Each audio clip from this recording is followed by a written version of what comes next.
Thanks again for checking in with us. As you know, we're investigating the university passage from various perspectives around the university as part of our discipleship journey as an entire community. And today it's wonderful to have Paul Boles from the School of Theology with us, and we're going to be talking a little bit about the university passage, both the Deuteronomy and the Mark passage, through a lens of theology. So, Paul, it's great to have you here, teaching in the School of Theology and teaching church history in the theology department. Thanks so much for joining us. Thank you. And sharing your insights. So let me ask you, Paul, as you think about the Deuteronomy passage and the Mark passage that we're focusing on during this year at APU, what is a particularly unique perspective that you see that you use in coming to this passage from the School of Theology perspective? For me, primarily as a church historian, it's an interesting passage and grouping of passages. We see this development from the Deuteronomy 6 to Mark 12 as Jesus adds on to love the Lord your God with all your heart, mind, soul, and strength, and to love your neighbor as yourself. As a church historian, I kind of think in terms of trajectories from then to now and beyond. And thinking about church history, seeing Deuteronomy into the New Testament, and then to someone like St. Augustine. St. Augustine, this is a central passage for him in understanding the Scriptures and Christian life in general. So St. Augustine writes this really important handbook on how to interpret and preach the Scriptures. It's called On Christian Teaching. And he writes it he begins writing at the end of the 4th century. And he takes this passage from Mark especially as the key for understanding all of Scripture. And so Augustine says that all of Scripture is intended to foster a double love, a love of God and love of neighbor. And Augustine is so bold as to say every single passage in all of Scripture leads to this. And if you leave reading Scripture and you haven't come to a better love of God and a better love of your neighbor, then you haven't read it rightly. And so I kind of see this passage then from the lens of church history. It's kind of this trajectory from Deuteronomy to Mark to Augustine and now.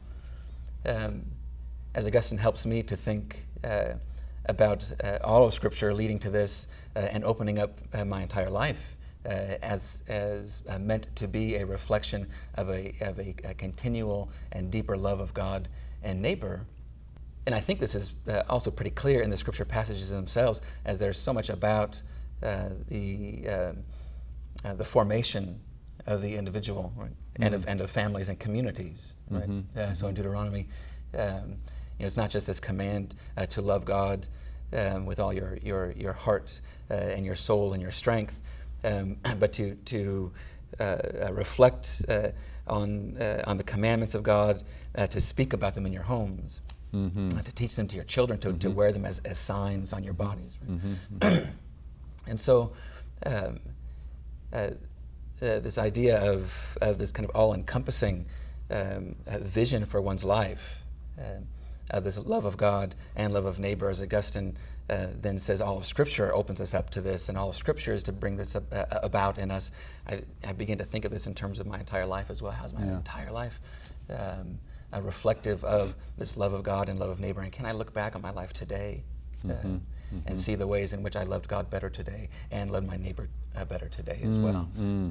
So Paul, this idea of a trajectory, is that something that applies not only to the people of God from the Old Testament to the New Testament over many years, but is it perhaps a trajectory that applies to an individual person's journey with Christ, moving from the idea of symbols and commitment to an intrinsic love of God that manifests itself in love of people? Yeah, I think so. And I think Augustine is particularly helpful with this as Augustine feels that this passage, especially from Mark, shapes the individual reader of Scripture to be a particular individual. So much so that Augustine says something that many students often find one of the most shocking things that Augustine might say.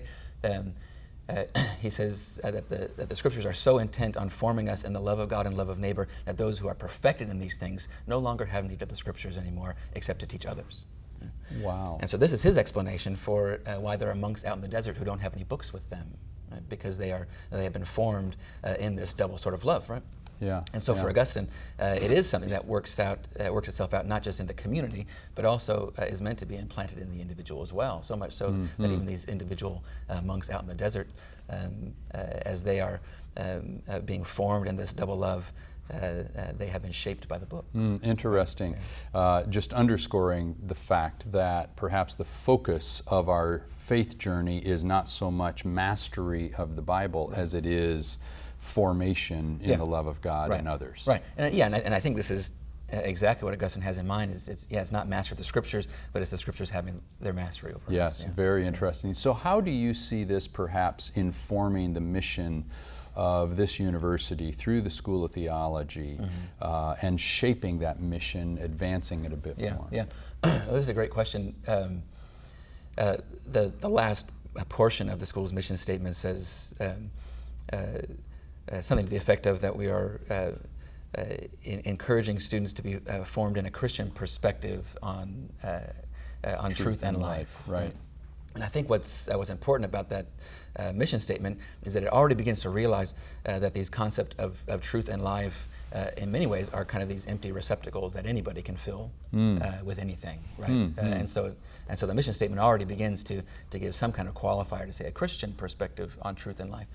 But even so, right, that in itself, even saying a Christian perspective on truth and life, still often is this kind of empty receptacle that people fill in with any sort of content they want, right? And so I think the passage from Deuteronomy paired with Mark and Augustine's vision as well begin to give us a better insight into what a Christian perspective on truth and life really is.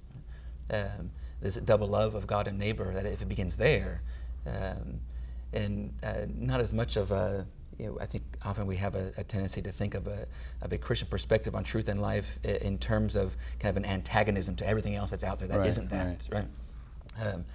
And that's one approach, but it doesn't seem to be Augustine's approach at all, right? Primarily what these passages are meant to do is to form us into particular types of individuals who love God and love each other, and this is the primary foundation for thinking about what Christian faith and life is about. So to the extent that we exemplify a community of people who love God and one another, love God and neighbor, we are in fact fulfilling both the mission and the intent that you're talking about in these passages. Yeah, absolutely. Very, very interesting. And particularly important when we think about not just the love of God, but the love of neighbor, as Jesus elsewhere is so clear when he tells the parable of the Good Samaritan, where he's asked, who is my neighbor? And basically the parable is a challenge to that very question, saying, no, the question isn't who's your neighbor, but who are you a neighbor to, right? Good question that we need to be reflecting on. Yeah. So are there any particular circumstances that you've encountered, perhaps a student, a fellow faculty member, or in your own journey as a faculty member here, that kind of exemplify this a bit more, that illuminate this a bit more for us? What immediately comes to mind is last year I chaired the search committee for new faculty who just started. She just started this year with us. And it was important for me, and this was easy. This was easy with this faculty. I mean, just dear people, to begin the search process, committed to saying, first we need to be committed to who we are going to be with one another, because. It's one thing to search out to find great new faculty, but to bring that faculty into a department that is in disarray and disagreement and fought over this process all the way through is a disservice to us and a disservice to this new faculty member coming in. Right? And so for me, the most important thing going through the search process was a fostering of community amongst us. Right? How is our love of God reflected in how we love each other as a community? And it was wonderful to see the ways in which all the folks that we interviewed picked up on the way in which we were together. Really?